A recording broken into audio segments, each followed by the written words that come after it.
Welcome everyone.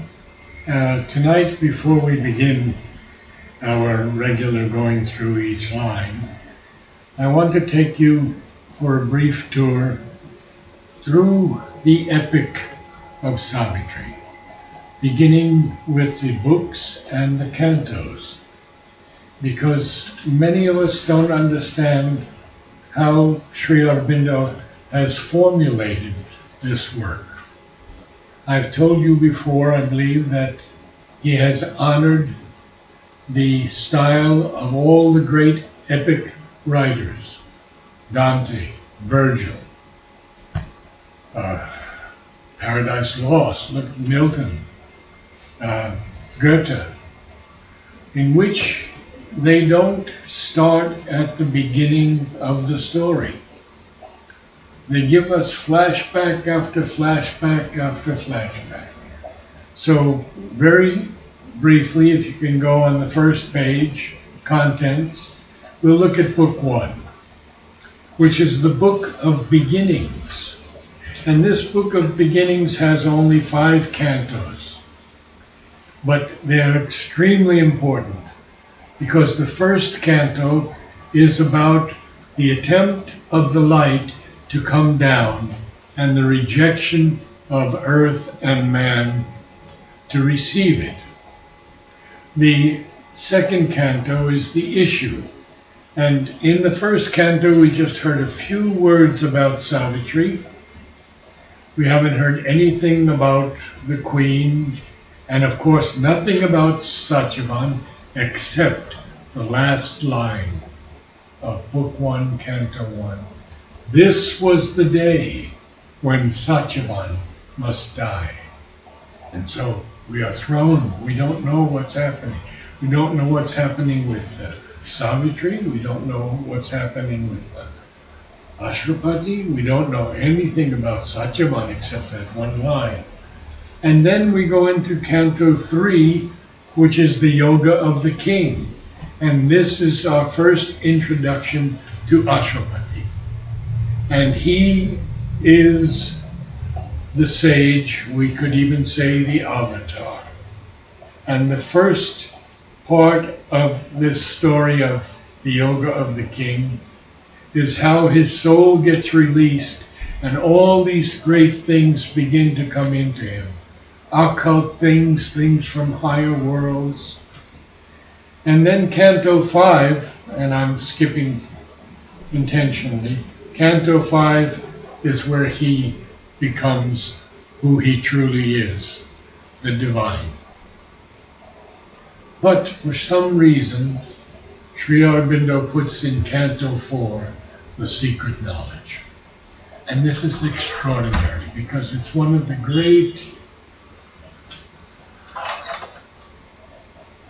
greatest cantos for me in all of Savitri. But there are many great ones, so don't take that as the sole canto. But when we get into it, it will lift you so high. Now, book 2 is rather simple. It is, we're in the contents, just going briefly through the contents of the entire Savitri as an epic. So book 2 is Ashwapati's journey through all these planes of consciousness. And there are 15 of them. He goes to the heights, he goes down to the deepest depths, and he gets back up into the heights. I remember the world soul was Shraddhavan's favorite canto in book 2, and she almost knew it by heart. So after that, we go into book 3, which is the book of the Divine Mother. And this is where Ashwapati, realizes that he cannot do this work alone. He will need the help of the divine, sending him down someone, it will be of course Savitri, who has the power to unite with him. And here again is the story of Sri Aurobindo and Mother. So you see how it all wraps together. That is the end of book 1, or part 1. Part 2 is when we first hear about Savitri and her childhood. And it has 4 cantos, the birth and childhood of the flame, of which Mother has told us many things in the agenda and in her talks to the children. How she would, at 5 years old, sit in a chair, find herself in the sky with a great robe that would be protecting all the people. Oh, so many things she went through. And then the growth of the flame, Canto 2, the call to the quest. Now this is when she realizes that she has to find her companion soul. We don't know yet that it will be Satyavan. And then the quest is all about how she goes through these different countries, mountainous areas, desert areas, homes of princes and kings, and homes of yogis in the woods, in the forests. And book 5 then, in this part 2, is the book of love. And it's all about Savitri and Satyavan. Now book 6 takes us into 2 cantos which are extremely powerful and long, and they are the Book of Fate and the Word of Fate and the Problem of Pain. Now Savitri has returned to the palace to break the news to her mother and father that she has found her answering soul. And in addition to that, Narad happens to be there, meeting with the parents. She doesn't know this yet. And talking to them, he's come down from the highest heavens, singing all these marvelous songs. And as he gets into the atmosphere of earth, his songs change to those of sorrow, sadness. So book 6 is very important because the Queen voices all the isms and doubts of the world. And it goes on for many, many pages. And Narad has to reply to all of those.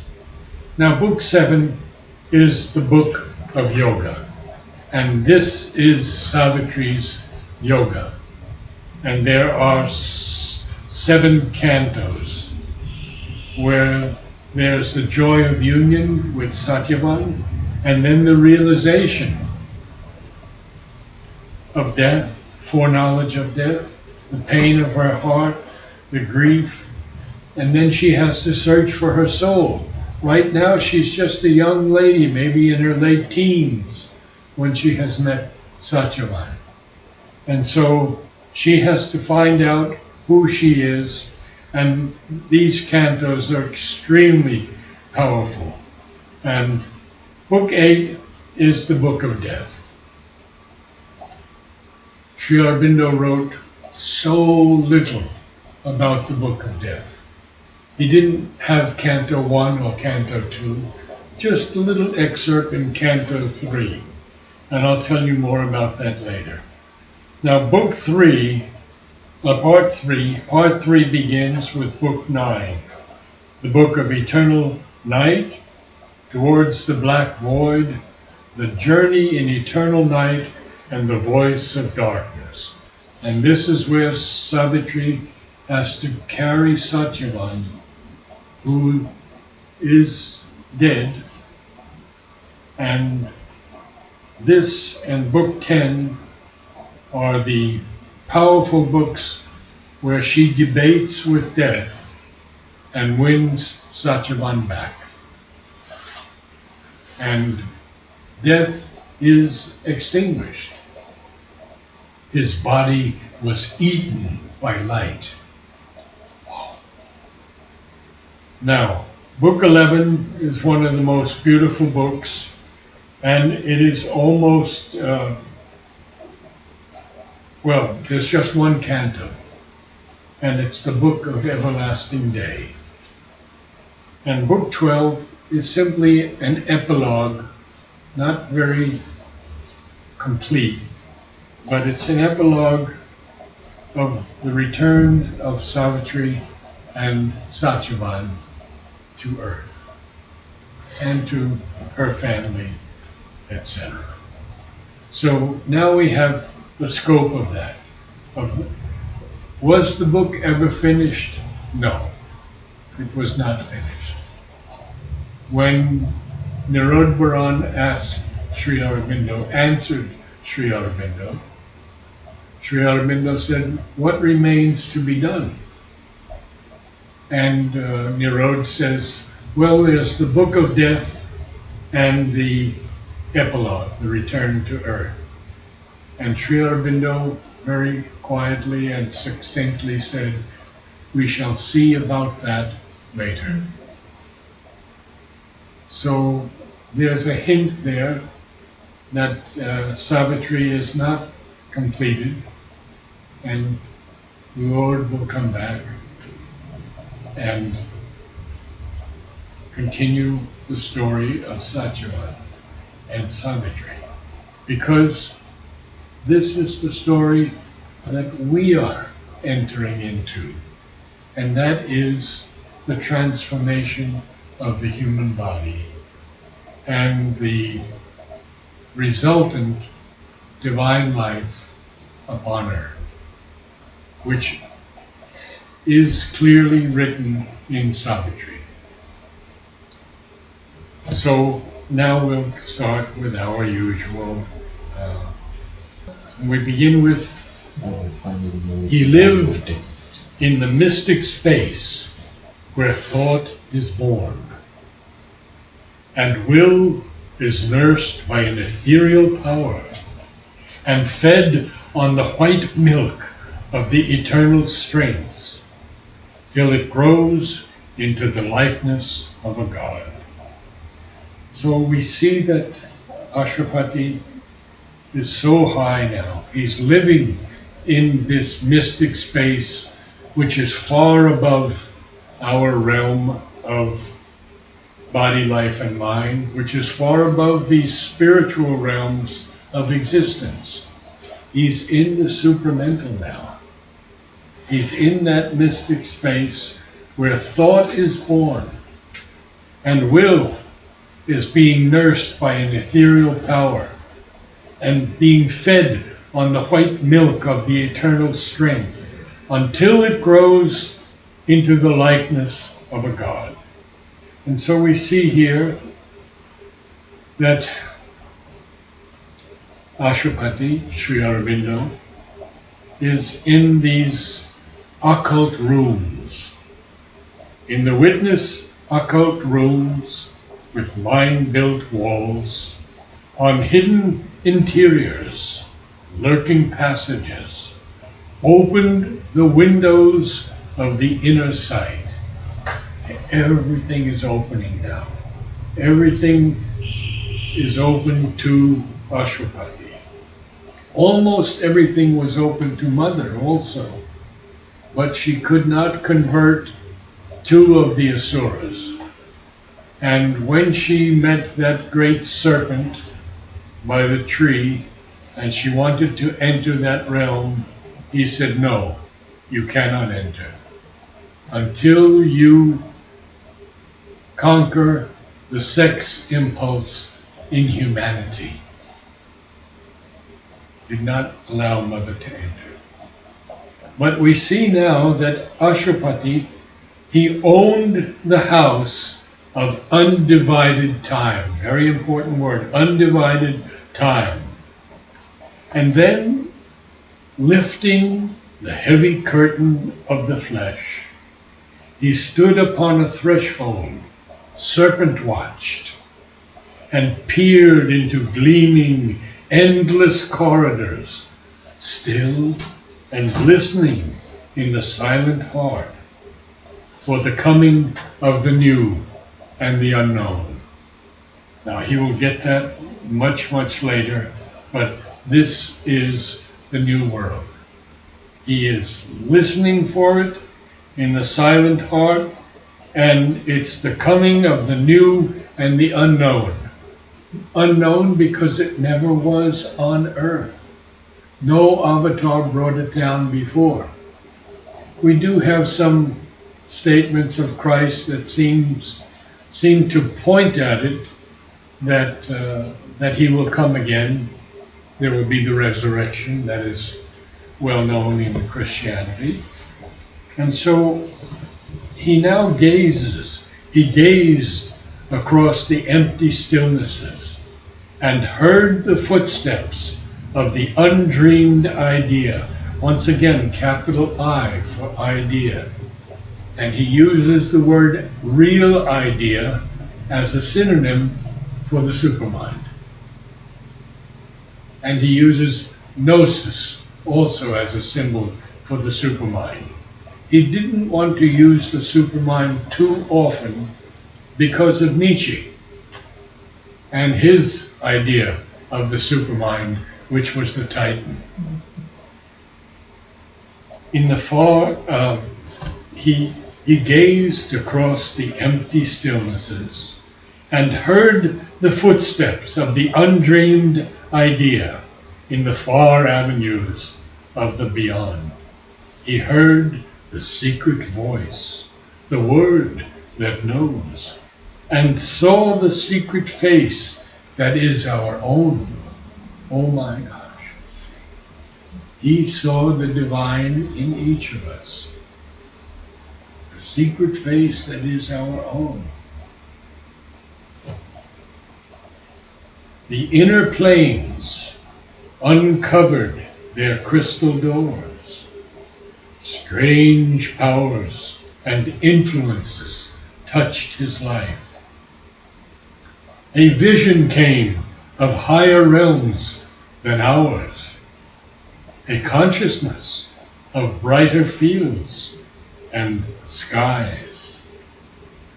Now, this word consciousness is used by Sri Aurobindo in so many of his books. And I think we should stop for a few minutes and look into what he says, because it is not what most people think it is. He writes, ordinarily we mean by it consciousness, our first obvious idea of a mental waking consciousness, such as is possessed by the human being during the major part of his bodily existence, when he is not asleep, stunned, or otherwise deprived of his physical and superficial methods of sensation. In this sense, it is plain enough that consciousness is the exception and not the rule in the order of the material universe. We ourselves do not always possess it. In such a view, the word consciousness changes its meaning. It is no longer synonymous with mentality, but indicates a self-aware force of existence, of which mentality is a middle term. Below mentality, it sinks into the vital and material movements, which are for us subconscious. Above, it rises into the supramental, which is for us the superconscious.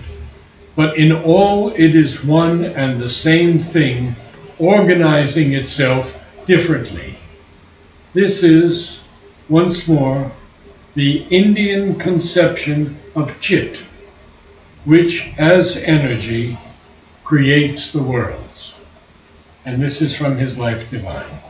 So we see that this power of Chit is only operative in the supramental range. Chit does not create in the lower ranges. We can see, we can experience things in the spiritual realms of existence, but there's no creation. And in his letters on yoga, he tells us, consciousness is not only power of awareness of self and things. It is, or has also, a dynamic and creative energy. It can determine its own reactions or abstain from reactions. It can not only answer to forces, but create or put out from itself forces. Consciousness is Chit, but also Chit Shakti. And this is something that Ranganath always talks to us about, Chit Shakti, because it's the creation, well, we can say through the feminine creatrix or Prakriti. And in the mother herself says, consciousness is the faculty of becoming aware of anything through identification, not through the mind, through identification. The divine consciousness is not only aware, but knows and affects. So we go back now to the text. A vision came of higher realms than ours, a consciousness of brighter fields and skies, of beings less circumscribed than brief-lived men. And here we have circumscribed, enclosed, restricted within limits, and subtler bodies than these passing frames. So we see that there are subtler bodies than ours, objects too fine for our material grasp, acts vibrant with a superhuman light, and movements pushed by a superconscient force. This is all speaking now of the supermind. He says in the Life Divine, just briefly, the superconscient is consciousness taken up into an absolute of being. Wow. So we continue, and I go back just a few lines, of beings less circumscribed than brief-lived men, and subtler bodies than these passing frames, objects too fine for our material grasp, acts vibrant with a superhuman light, and movements pushed by a superconscient force, and joys that never flowed through mortal limbs, and lovelier scenes than earth's, and happier lives. A consciousness of beauty and of bliss, a knowledge which became what it perceived, replaced the separated sense and heart, and drew all nature into its embrace. One day we will see, when the separated sense and the heart are fully conscious of beauty and bliss, and our knowledge becomes what it perceives, we will draw all nature into our embrace. The mind leaned out to meet the hidden worlds. Air glowed and teemed with marvelous shapes and hues. In the nostrils quivered celestial fragrances. On the tongue lingered the honey of paradise. And these 4 lines continue that extraordinary experience. So as his mind leans out, he meets the hidden worlds. And what marvelous worlds they are, where he sees, feels, smells, and hears so much. For some of us, we may have had one or two of these experiences. I know that Ranganath and I have often talked about the music of the spheres that we heard, just for a few seconds. I mean, so brief, and yet you never forget it. It's something that lives in you forever. A channel of universal harmony. Hearing was a stream of magic audience, a bed for occult sounds earth cannot hear. Now this is most interesting because hearing was a stream of magic audience. Well, audience here means being able to hear. So you see how Sri Aurobindo puts it together. Hearing was a stream of magic audience. Not even that, but it's a bed for occult sounds earth cannot hear. These occult sounds are for me the guides for the Om choir. Because Mother has told us that Om is the voice of the Lord. What could be more powerful? Out of a covered tract of slumber self. This is the British pronunciation.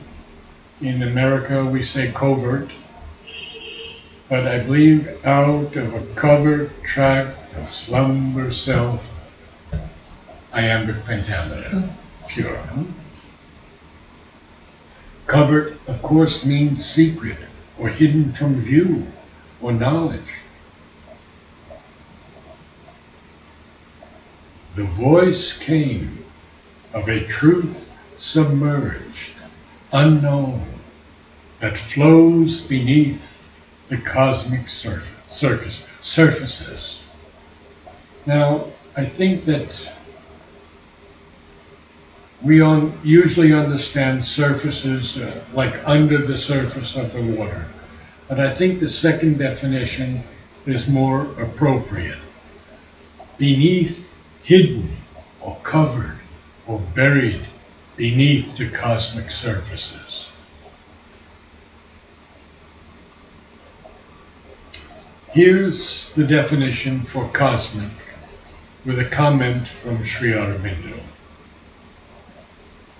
He says, there is no difference between the terms universal and cosmic, except that universal can be used in a freer way than cosmic. Universal may mean of the universe, cosmic in that general sense. But it may also mean common to all. There is a universal weakness, but you cannot say there is a cosmic weakness.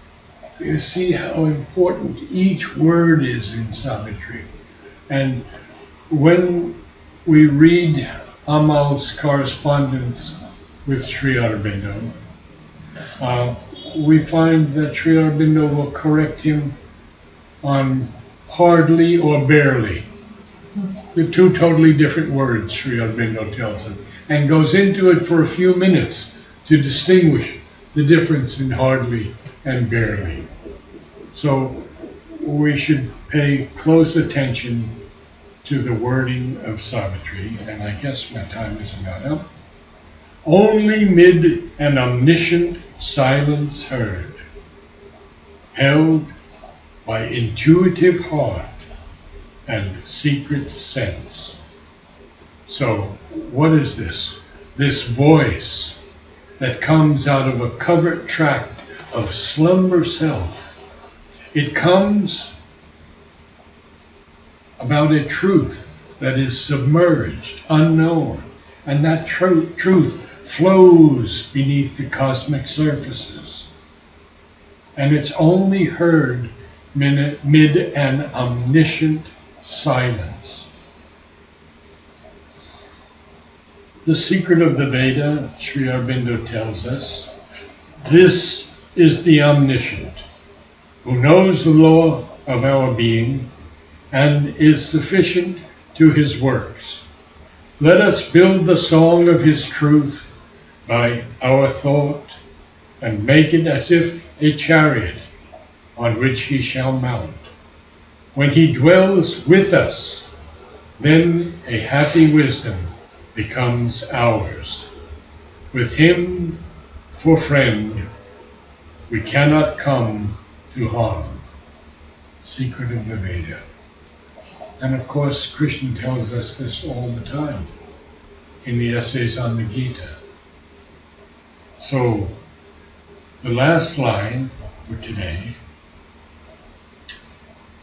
only mid an omniscient silence heard, held by intuitive heart and secret sense. So intuitive is from the intuition rather than from reasoning or observation. And it usually concerns spiritual vision or perception. So this voice of truth submerged is a voice of love. A oneness can only be heard in the omniscient silence and held by the intuitive heart and secret sense.